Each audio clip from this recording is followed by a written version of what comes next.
Bismillahirrahmanirrahim.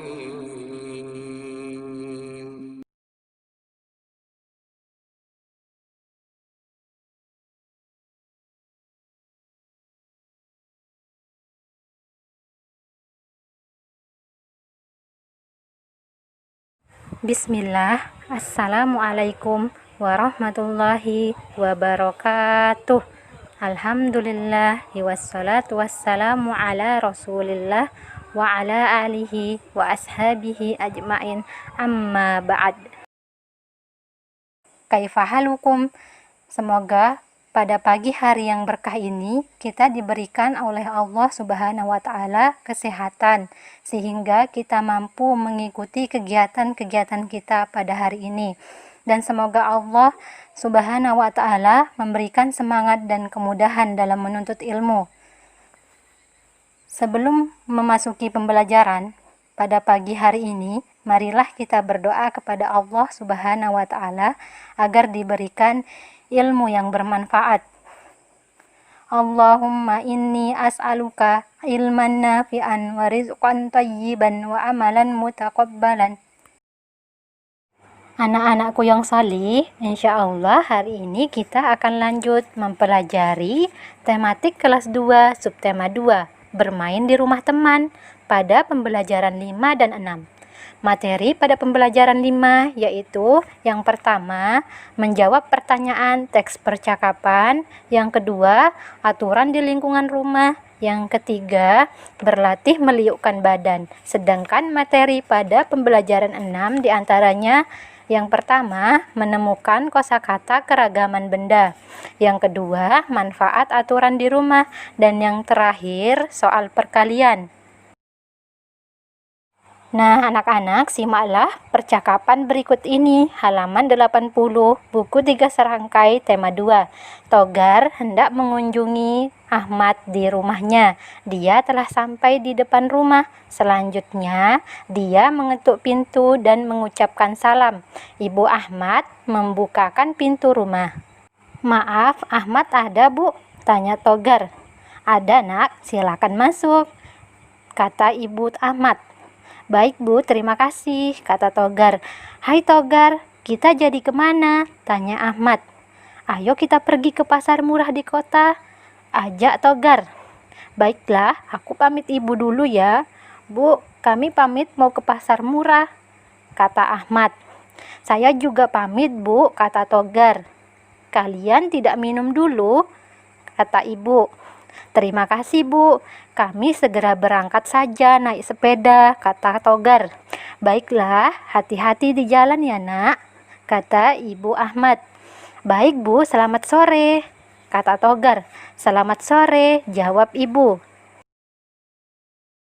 Apa isi percakapan di atas? Nah, anak-anak, dalam teks percakapan di atas yaitu tentang Togar yang hendak mengunjungi rumah Ahmad dengan memperhatikan etika atau adab dalam bertamu. Yang kedua, bagaimana cara Togar saat hendak masuk rumah Ahmad. Sebelum masuk ke rumah Ahmad, Togar mengetuk pintu lalu mengucapkan salam. Lalu Togar masuk ke rumah Ahmad ketika dipersilahkan masuk oleh Ibu Ahmad. Yang ketiga, bagaimana cara Togar saat hendak pamit. Ketika Togar hendak berpamitan dengan Ibu Ahmad dengan cara yang sopan. Ketika Togar ditawarkan minum oleh Ibu Ahmad, Togar menolak dengan kata yang sopan atau baik, dengan mengatakan, "Terima kasih, Bu, kami segera berangkat saja naik sepeda," kata si Togar. Nah, yang keempat, menurut kalian bagaimana sikap Togar saat hendak berpamitan? Nah, anak-anak, tentu saja sopan ya. Seperti yang Ustazah sebutkan pada jawaban nomor 3. Nah, anak-anak, selanjutnya kita akan menyebutkan nama benda dan fungsinya. Halaman 81 sampai 82, buku tema 2 3 serangkai. Di pasar murah ada banyak benda yang dijual. Ada yang berwujud benda padat seperti payung, tas, dan pakaian. ada yang mengandung benda cair seperti minuman ringan, ada yang mengandung benda gas seperti balon dan bola karet. Perhatikanlah gambar di bawah ini anak-anak. Sebutkan nama-nama benda di atas dan fungsinya, halaman 82. Perhatikan contoh nomor 1. Yang pertama, payung. Payung itu berfungsi untuk melindungi diri saat hujan dan panas. Yang kedua, balon. Fungsi balon selain dapat ditiup, balon juga berfungsi sebagai penutup gelas atau kaleng. Yang ketiga, bola.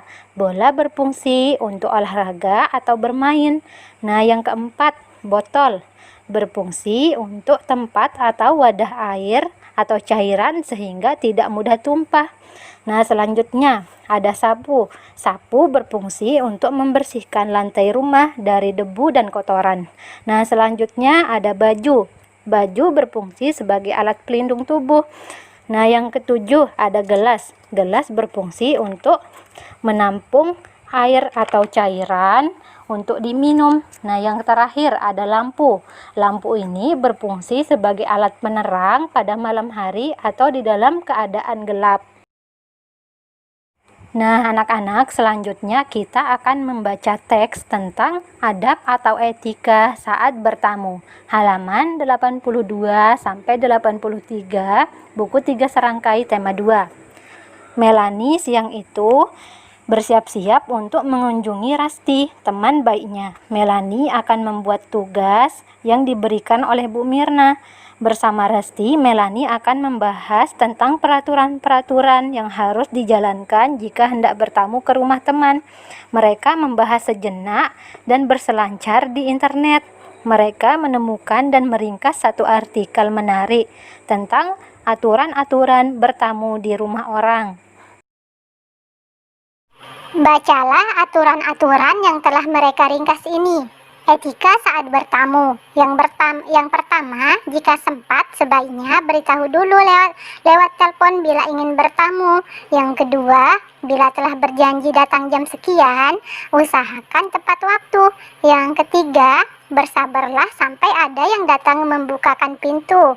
Yang keempat, mengucapkan salam. Bila bertemu penghuni rumah, ucapkan salam sebagai penghormatan kepada pemilik rumah, sekaligus tanda tamu sudah datang. Yang kelima, sedekat apapun hubungan tamu dengan penghuni rumah, namanya bertamu harus ingat waktu. Yang keenam, selama bertamu, jangan memegang barang-barang yang ada di kediaman tuan rumah sebelum mendapat izin dari pemilik rumah. Yang ketujuh, bersikaplah sopan selama bertamu, terutama bila baru berkenalan. Yang selanjutnya, bila ternyata di rumah yang dikunjungi ada tamu lain yang datang sebelumnya, perkenalkan diri kepada tamu tersebut. Nah, yang terakhir, ketika tamu hendak pamit, ucapkan salam. Nah, anak-anak, itu tadi merupakan etika-etika atau adab saat kita bertamu. Nah, anak-anak, selanjutnya kita akan belajar latihan meliukkan badan halaman 83 sampai 84. Setelah membahas tentang aturan bertamu di rumah, Rasti mengajak Melanie berlatih peregangan. Latihan peregangan dilakukan sebelum berolahraga. Salah satu gerakan peregangan adalah meliukkan badan.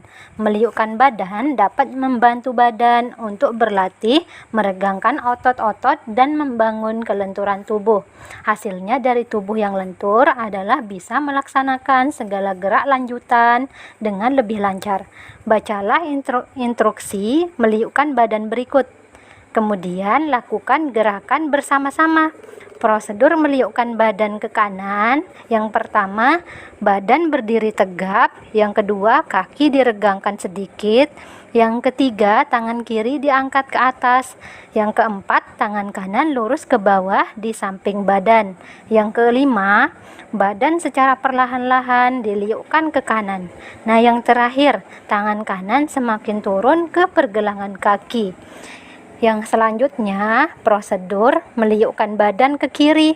Yang pertama, badan berdiri tegap. Yang kedua, kaki diregangkan sedikit. Yang ketiga, tangan kanan diangkat ke atas. Yang keempat, tangan kiri lurus ke bawah di samping badan. Yang kelima, badan secara perlahan-lahan diliukkan ke kiri. Nah, yang terakhir, tangan kiri semakin turun ke pergelangan kaki. Nah, anak-anak, kita lanjut ke pembelajaran 6 ya, halaman 86, buku 3 serangkai, tema 2.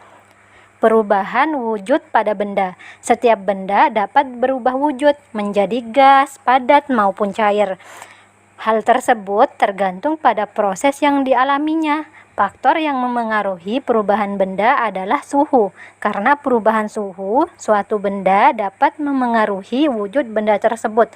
Nah, seperti pada gambar di samping. Pada gambar terdapat gambar es batu. Nah, pada es batu ini merupakan benda padat ya anak-anak. Nah, ketika es batu ini ditaruh ke suatu wadah atau gelas dan dia didiamkan pada suhu yang lebih panas, maka es batu tersebut akan mencair dan berubah wujud menjadi benda cair. Nah, anak-anak, pernahkah kalian berkunjung ke rumah teman kalian? Jika pernah, sikap seperti apa sajakah yang harus kalian lakukan? Nah, anak-anak, ketika berkunjung ke rumah teman kalian harus menjaga sikap sopan santun. Jangan sampai membuat kegaduhan yang menyebabkan repotnya si tuan rumah. Perhatikanlah gambar berikut ini yang menunjukkan ketidakpatutan ketika berkunjung ke rumah teman. Nah, gambar pertama ini menunjukkan ketidaksopanan dalam duduk. Nah, anak-anak, ketika kita duduk, ketika bertamu, kita harus duduk dengan sopan. Nah, gambar yang kedua ini yaitu perilaku yang tidak boleh dilakukan ketika bertamu, yaitu berteriak. Nah, gambar yang ketiga ini juga tidak patut untuk dilakukan. Dan gambar keempat juga tidak patut untuk dilakukan ketika bertamu. Nah, anak-anak, gambar tersebut merupakan hal yang tidak boleh dilakukan atau tidak patut dilakukan ketika kita bertamu. Nah, anak-anak, selanjutnya kita akan mengamati perkalian. Sekarang kalian akan membuat perkalian yang mungkin jika hasil perkaliannya ditentukan. Perhatikan contoh berikut. Melanie memiliki 20 manik-manik. Ana dan Rasti mengelompokkan manik-manik dalam berbagai cara. Perhatikan skema berikut ini. Ini merupakan skema perkalian ya anak-anak. Nah, di sini ada angka 20. Nah, angka 20 ini didapatkan ketika atau jika angka-angka yang dikalikan akan menghasilkan 20. Nah, untuk mengetahui angka berapa saja jika dikalikan menghasilkan 20, maka kita lihat tabel perkalian terlebih dahulu ya anak-anak. Nah, di dalam tabel perkalian yang menghasilkan 20 yaitu ada 2 kali 10 dan ada 5 kali 4 menghasilkan 20. Nah, anak-anak, di 2 kali 10 ini bisa dibalik juga. 10 dikali 2 akan menghasilkan angka yang sama, yaitu 20. Nah, selanjutnya 5 dikali 4 atau dibalik 4 dikali 5 juga akan menghasilkan angka yang sama, yaitu 20. Sekian materi untuk hari ini. Afwan atas segala kekurangan dalam menyampaikan materi. Marilah kita tutup pembelajaran dengan membaca doa kafaratul majelis. Subhanakallahumma wa bihamdika asyhadu an la ilaha illa anta astaghfiruka wa atubu ilaik. Jazakumullahu khairan wa barakallahu fikum. Wassalamualaikum warahmatullahi wabarakatuh.